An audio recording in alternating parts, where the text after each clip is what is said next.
안녕하십니까. 고려대학교 정보보호대학원 이건희 박사입니다. 오늘 수업은 삭제 파일에 대해서 복구하는 기술들에 대해서 살펴볼게요.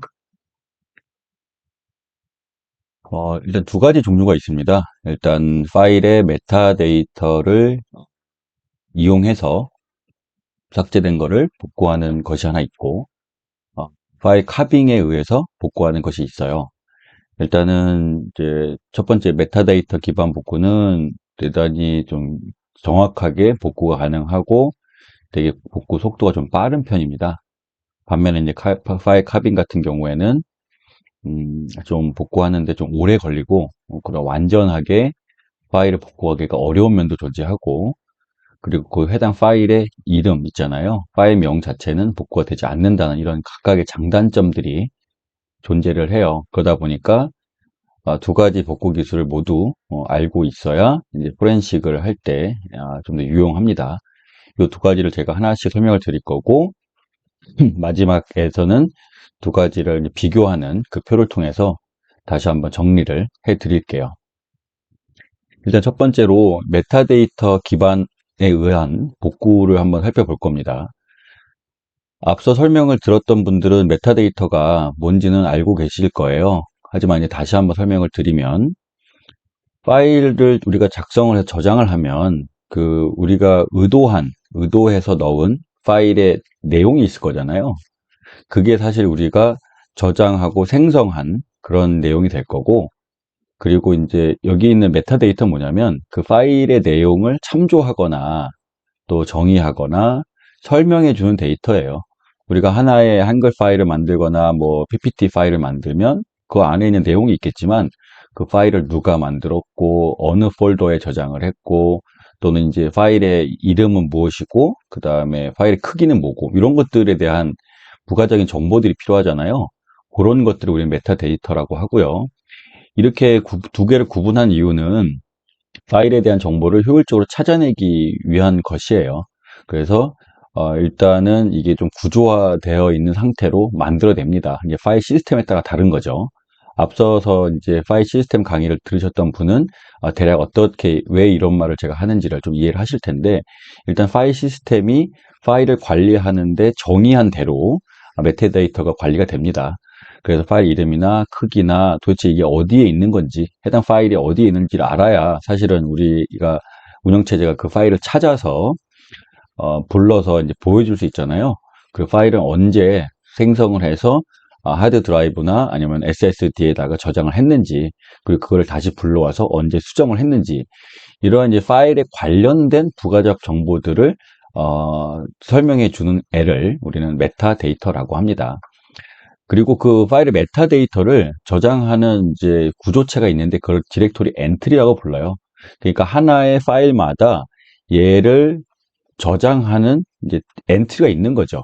하나의 파일마다 저장한 엔트리가 있어서, 보시면 만약에 가족사진 .png라고 하는 이제 그 사진 파일을 저장을 하게 되면, 요 확장자는 이거고, 그 다음에 여기 파일명은 가족 사진이고, 크기는 뭐고, 언제 생성했고, 그리고 이 친구의 위치가 이 하드 디스크 안에 어느 섹터에 위치하고 있는지, 이런 정보들을 가지고 있는 친구를 우리는 디렉토리 엔트리라고 합니다. 이것도 마찬가지죠. 이쪽을 이렇게 보면은 날짜가 나와 있고, 7456번째 섹터에 이 파일이 시작되더라. 이런 애들을 이제 이 정보들을 우리는 디렉토리 엔트리가 가지고 있어요.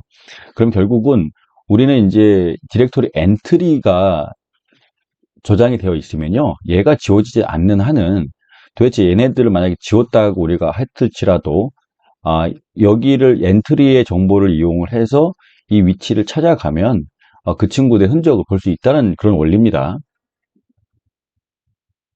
그럼 그 원리를, 방금 말씀드렸던 원리를 조금 더 이제 자세한 그림을 통해 설명을 드릴게요. 일단 지워지지 않은 디렉토리 엔트리를 활용한다는 게 전제예요. 만약에 우리가 파일을 완전히 삭제해도 파일의 디렉토리 엔트리하고 파일 내용은 삭제하지 않는다. 이게 무슨 뜻이냐면, 예를 들어서 이제 우리가 실제로 이 하드디스크의 각 섹터별로 뭔가 순서들이 있을 거예요. 이런 삭제들이, 그죠? 근데 거기에 만약에 파일을 생성을 하게 되면 여기부터 해서 이렇게까지 뭔가 데이터를 이렇게 써 내려갈 겁니다. 요게 파일의 실제 내용일 거예요. 그죠? 근데 이 파일의 실제 내용이 이렇게 됐지만 얘에 대한 메타데이터를 이렇게 디렉토리 엔트리가 하나씩 갖고 있을 거예요. 그러면 디렉토리 엔트리에는 이 친구가 metadata.txt라고 하는 2000바이트짜리를 2843번째 섹터부터 저장을 하고 있다는 걸 얘가 알고 있어요. 그죠? 근데 여기서 보니까 현재 삭제가 되어 있니, 삭제가 되어 있지 않니 라는 표시를 이렇게 해둡니다. 여기를 만약에 삭제가 안 돼 있다고 하면은 이제 1일로 표시가 돼 있을 거예요. 1로 표시가 되면은 우리가 얘를 찾아갈 때 디렉토리 엔트리를 보고 딱 여기를 봅니다. 삭제가 안 돼 있구나.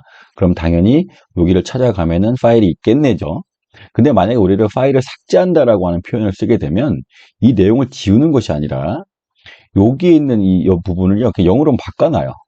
바꿔놓으면 우리가 야, 이 파일을 찾아줘라고 했을 때 먼저 여기를 보죠. 그 딱 보니까 삭제되어 있네 라고 알고 이제 이 파일을 불러들이지 않는 겁니다. 근데 만약에 우리가 이 디렉토리 엔트리를 찾은 다음에 여기 일로 쏙 바꿔놓은 거예요. 일로 바꿔놓게 되면 당연히 여기서 여기 있는 건 지워지지 않았으니까 이 위치를 찾아가서 파일을 그대로 읽어 드릴 수가 있죠. 이런 원리들을 이용해서 우리는 메타데이터 기반에 의하여 삭제되었다고 하는 파일을 복구할 수 있다. 이 이야기예요. 그러다 보니까 당연히 파일의 내용은 아직 안 지워졌으니까 당연히 있을 거고요. 파일 이름도 여기 디렉토리 엔트리에 그대로 있을 거잖아요. 그래서 복원이 가능하다. 이렇게 여러분 이해하시면 됩니다. 그러면 이런 것들을 일일이 우리가 사용하고 있는 운영체제 내에서는 운영체제 자체가 설계됐을 때는 디렉토리 엔트리가 삭제했다 표시되면 읽어드리지 못하니까 결국 외부에서 공급되어 있는 어떤 도구들을 통해서 이런 메타데이터 기반의 복구를 수행하게 되는데요. 그게 가능한 예시들을 들어놓은 거예요. 일단 복구천사라고 하는 친구는 이제 오픈소스입니다. 그래서 이제 여러분들도 이걸 다운받아서 한번 실습을 해보실 수가 있고요. 다만 이제 파일 시스템 자체가 FAT나 EXFAT로 포맷되어 있는 그런 파일 시스템 내에서 복구가 된다는 한계를 갖고 있어요. 그리고 이제 업톱시라고 하는 것도 이제 괜찮은 오픈소스 툴인데 이것도 이제 지난번 수업 시간에 한번 언급을 했죠.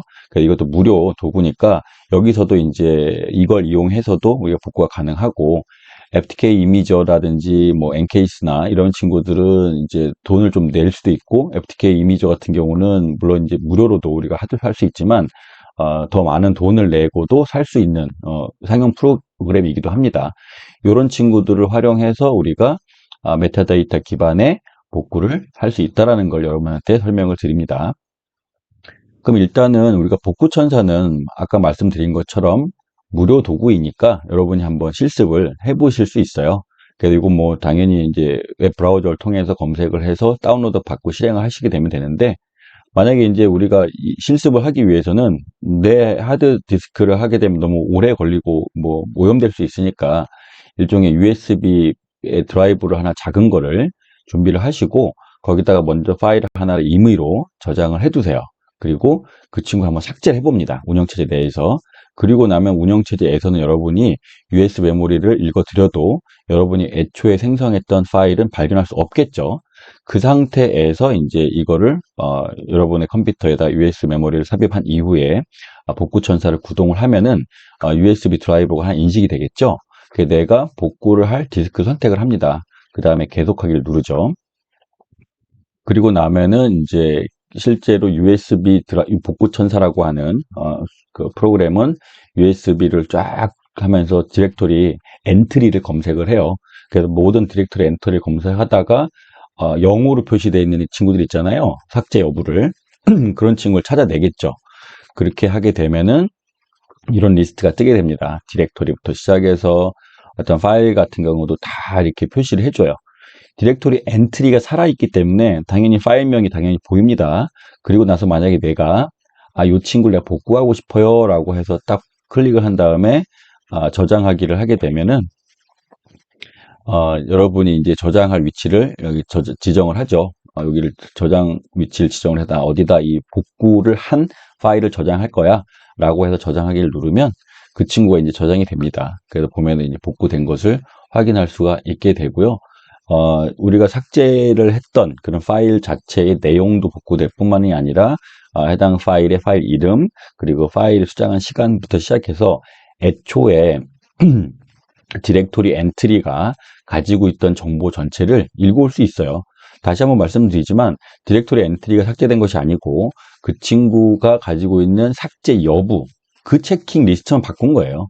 이게 삭제 여부에 0으로 되어 있는 걸 1로 바꿔만 주는 거기 때문에 그 이외의 모든 데이터는 그대로 복구가 가능하게 됩니다. 두 번째는 좀 어려운 거죠. 그러니까 어렵다는 거는 이해가 어렵다는 게 아니고 실제로 이 기술을 활용하는 게 조금은 더 어렵다. 이렇게 미리 말씀을 드리는데요.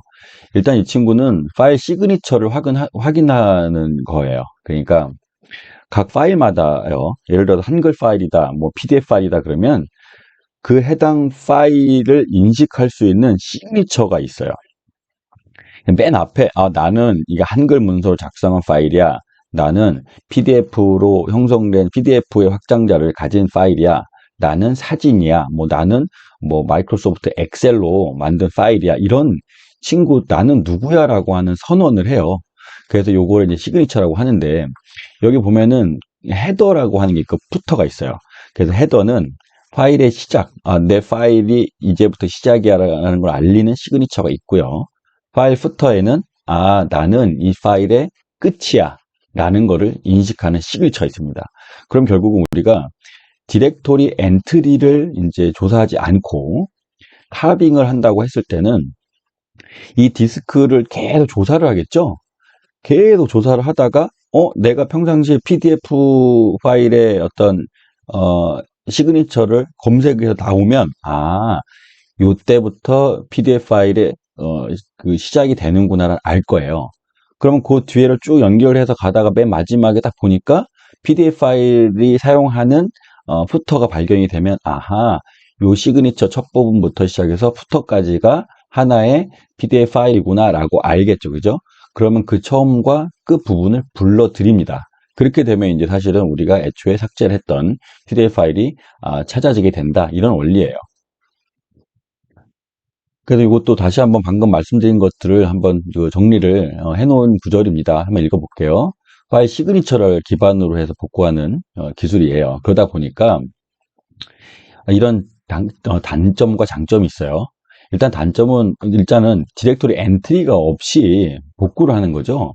그러다 보니까 디렉토리 엔트리가 만약에 손상이 되어 있어도 어쨌든 파일의 흔적이 이 디스크에 남아 있으면 복구를 할 가능성이 존재합니다. 하지만 파일 이름 자체는 엔트리에 저장이 되어 있기 때문에 파일 이름은 복원하지 못한다는 어떤 단점은 있어요. 그리고 알려진 모든 파일의 시그니처를 디렉토리 엔트리는 애초에 내가 어떤 파일명을 검색하고 싶거나 어떤 확장자를 하거나 이렇게 그 검색이 가능하고 그 친구를 따라 들어가서 바로 타겟팅을 해서 그 디스크에 있는 파일 위치로 가서 걔를 불러들이잖아요. 그러다 보니까 훨씬 더 이제 간단하지만 얘는 시그니처를 전체 찾아야 돼요. 디스크 전체에서 일일이 하나씩 돌아다니면서 이 시그니처가 존재하는지를 다 찾아야 되기 때문에 당연히 오래 걸리고 더 프로세싱이 많이 되죠. 그래서 당연히 작업 수행 시간이 길고 그 다음에 요게 또 문제예요. 단편화가 일어난 파일은 복구가 어려울 수 있다는 겁니다. 예를 들어서 아까 제가 요전 슬라이드에 설명을 드린 것처럼 얘가 시작하는 때부터 시작해서 이 파일의 끝까지 순서대로 저장이 되어 있으면 섹터별로 있잖아요. 순서대로 저장이 되어 있으면 이 헤더부터 후터까지를 그대로 긁고 와서 읽으면은 온전한 파일 하나가 되겠지만 사실은 파일이 저장할 때 그 섹터가 연속돼서 저장이 되는 건 아니거든요.